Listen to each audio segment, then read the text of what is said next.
name's James T. Lane, and I'm going to read for you today Bremen Town Musicians by the Brothers Grimm.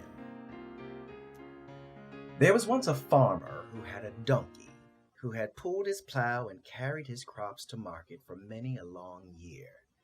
The donkey had been a faithful friend to the farmer, but now his strength was at last gone, and he could neither till the field nor bear the burden of a heavy cart.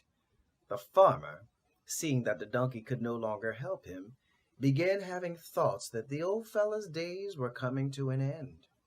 The donkey, however, had other ideas. Frightened of what the farmer might do with him, the donkey rose early one morning, deciding he would run far away and set out along the road to Bremen. At least there I will be safe, he thought, and I can become a town musician to earn my keep. Now, after running for some time, he came upon a large hound lying by the side of the road. The poor fellow was gasping and wheezing so that the donkey thought he might be near death. "Say, big fellow, are you in need of help?" "Are you hurt?" asked the donkey. "No," replied the hound. "I'm just worn out from running. You see, I've grown so old and weak, I can no longer join the hunt with my master. And he didn't want to take care of me, so he thought he would put me to death. I ran away to save my life, but now I don't know what I'm going to do." And big tears welled up in the old hound's eyes at the thought of being alone and uncared for. Now, old chum," said the donkey kindly, "don't be like that. Why don't you join up with me and come to Bremen? I'm going to be a town musician, and I have need for another to share in the music. Now, I will play the lute, and you can beat the kettle drums.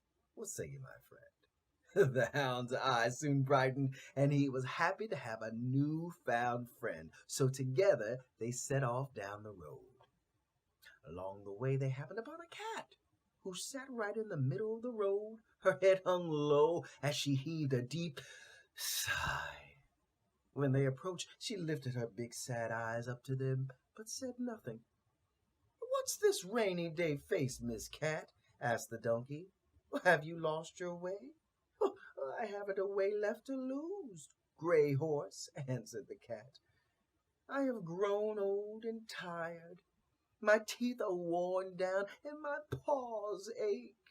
My mistress wanted me to chase mice, but I'd rather sit by the fireplace to keep the chill off. She decided to drown me, so I ran away, and now I have nowhere to go. I don't know what will become of me." And the cat slowly hung her head back down and moaned softly. "Hey, now, come with us to Bremen," begged the donkey, and the hound nodded in agreement. "You have sung on many a moonlit night and would make a fine town musician." "Oh, do you think so?" "Oh, I'm not sure, but yes, I'd like to go," mewed the cat, and after she had a quick stretch, the three went down the road toward Bremen. Now the three soon came to a farmyard where they found a cock sitting on a gate and crowing with all his might. Now they could tell that the cock's crows were not sounds of joy, and his tired and haggard eyes showed that he must be very unhappy. "Now why do you carry on so, Mr. Cock? Morning is long past, and there is no need to wake your masters," said the donkey. "Well, I'll admit, though, if you keep crowing so loud, you could very well wake the dead." "Well, if I wake the dead, it will be for them to come and take me with them," replied the cock mournfully. "Why do you talk like that, friend?" asked the donkey with concern. "You might be up in your years, but you look like a spry enough fellow. The holiday approaches, and my lady will have grand guests coming on Sunday. They will be needing a meal, and I am to be it," answered the cock in despair. "The mistress will have no pity on her poor servant, and has told the cook to make a fine soup out of me for the morrow. He is going to cut off my head this very evening, so I'm going to crow with a full throat just as long as I can. Oh! Oh, no, "We can't let that happen, Redcomb," replied the donkey. "Rather, come with us. We are off for Bremen. There is always a better place than where death dwells. We need a voice like yours, as we are going to be town musicians. So come make music with us." The cock saw the wisdom in this and quickly agreed. Together, the four traveled on toward Bremen. Now they followed the road all day until night began to fall. And, knowing that they would not reach Bremen before dark, they decided to rest for the night in the forest. The donkey and the hound both found comfortable spots beneath a large oak tree, while the cat and the cock climbed up in the tree for greater safety. The cock, being the smallest and most vulnerable of the four, decided to fly all the way to the top branches where he might have a better look around. From the top of the great oak, he could see throughout the forest. Now, off in the distance, a very short distance really, the cock saw a spark of light. After looking long and hard, he made out the shape of a house nestled in the woodland. A soft, inviting glow issued through the window panes. The cock called down to the companions and told them of his discovery. They all agreed that a warm, snug house was far better than the chilly woods. "Now these woods could get very cold this night," the donkey said, "and besides, we have yet to have our supper." "Oh, yes, indeed," the hound added, drooling a bit. "I would dearly love a couple of bones with some meat on them. Oh, yes, that would be acceptable." So they followed the direction the cock pointed to until they came to a small, well-lit cottage. Now, what they didn't know, however, was that this was a robber's hideout. The four came slowly and quietly up to one of the windows. The hound knew immediately that what he desired lay within, for he could smell the sweet aroma of fresh cooked food, and he smacked his lips with delight. The donkey, being the biggest, went to the glass and peered in. "Now what do you see, Gray Horse?" asked the cock. "Oh, a great deal, my friend, a great deal," replied the donkey. "There is a table laid out with all sorts of savory meats, delicious vegetables, and plenty of drink. But there are also 3 men, robbers to be sure, that are sitting round the table enjoying the feast." And the donkey watched as the robbers joked with each other, drinking large mugs of ale and comfortably smoking their pipes.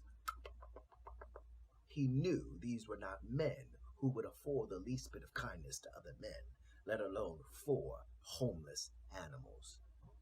"Now what shall we do?" asked the cat.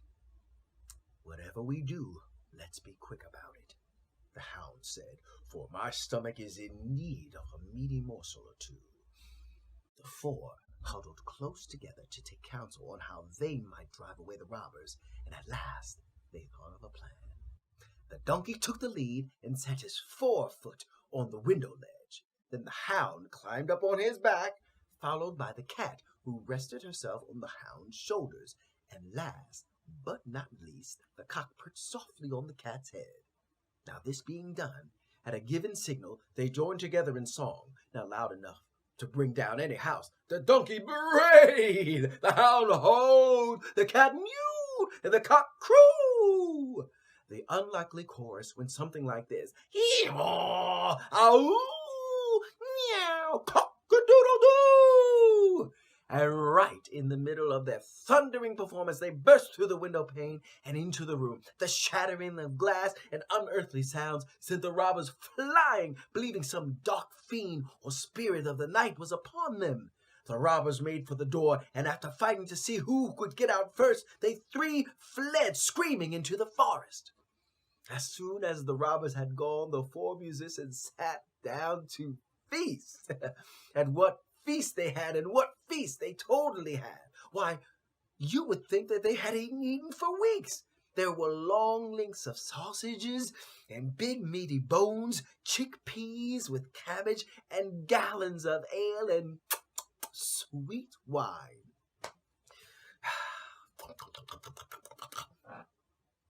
When the 4 minstrels had finished eating, they decided it was time for bed, and all found places to sleep that suited their tastes. The donkey took the bed, as it was made of straw, and much like the berth he had known back at the farm. The hound had always slept behind the door, in case an intruder might enter, and this is where he took his rest. Now the cat knew her heart's desire, and curled up on the hearth to be near the warm ashes, while the cock flew straight up to the roof and perched on a beam for his good night's sleep. And it wasn't long, as they were weary from their long travels, before they fell asleep into a deep, deep, peaceful sleep. After midnight, the robbers crept silently back toward the cottage.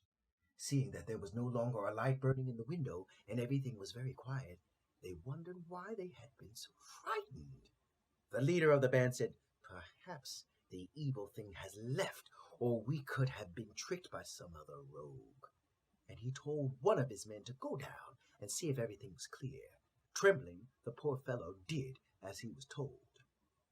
The robber entered the cottage slowly, and finding all was still and dark, he went to the fireplace to strike a match. But he mistook the glowing eyes of the cat for live coals from the fire, and tried to light the match by sticking it in her face. Well, she didn't care for this one bit, and flew up in a fury into his face, spitting and scratching, which frightened him so terribly that he made straight for the door. There the hound was waiting for him, and as the robber tried to pass, the hound sprang up behind from the door and bit his leg. The robber screamed in terror and fell back, only to be given a powerful kick in the bottom by the donkey. But this was not all, for the cock, awakened by the ruckus, flew wildly about the robber's head and cried, "Cock-a-doodle-doo! Cock-a-doodle-doo!" The robber at last found the door and ran howling in terror back to his friends. When he rejoined the other robbers, he caught his breath. He said, Oh, my friends, what horrors I have beheld. There dwells a terrible witch in the house who spat fire at me and screeched my face with long, sharp nails. And as I fought her off to reach the door, a man standing behind the door with a knife, he stabbed me in the leg.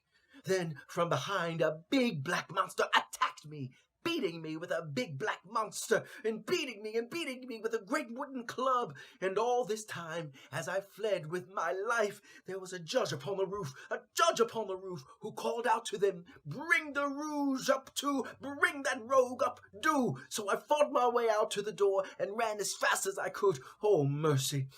Never again did the robbers dare to go near the house. But as for the 4 town musicians of Bremen, their new home suited them just fine. The 4 old friends loved their home so much that they never left it. Instead, they passed their days making merry music and loving each and every moment of their wonderful lives together. And believe me, the mouth of him who last told this story is still very warm. Take care.